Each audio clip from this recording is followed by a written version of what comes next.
The World of E-Waste by Wonhoand Nodir. The electronics industry is polluting our planet. We need to make changes.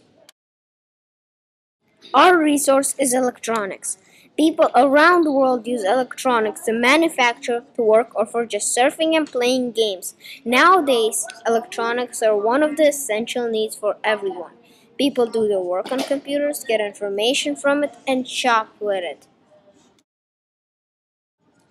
E-waste stands for electronic waste. It is broken electronic junk such as computers, cell phones, TVs, etc.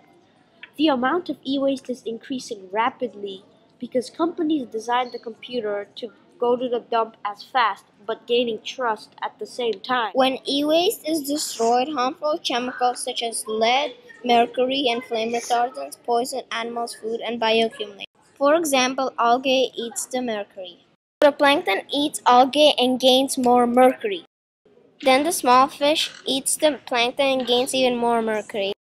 Then the big fish eats the small fish and gains more mercury.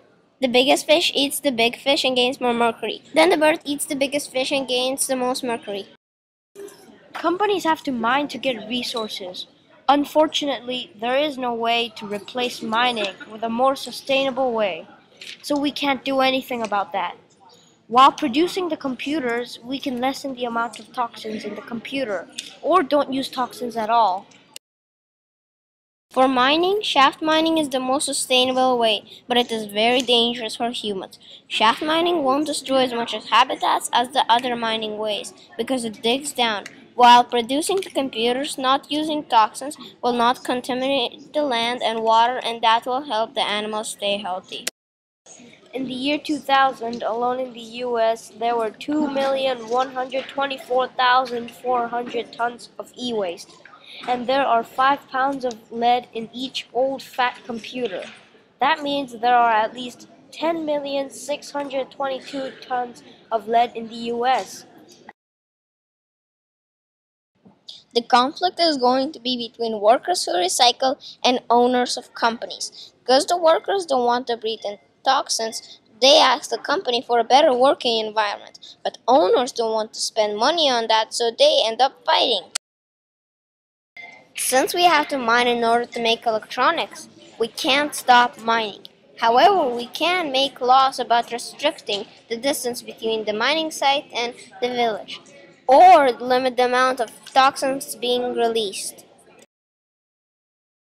Mining companies find a mining place and start mining. Then, the companies try to move out or assure the citizens' safety. By doing this, the company earns lots of money, but the people and the environment are usually harmed or destroyed.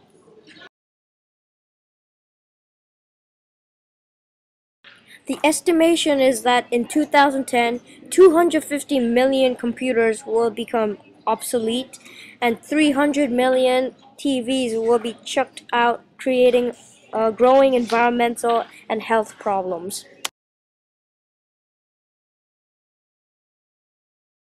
The best option for all electronic equipment is reuse, either by selling or donating it.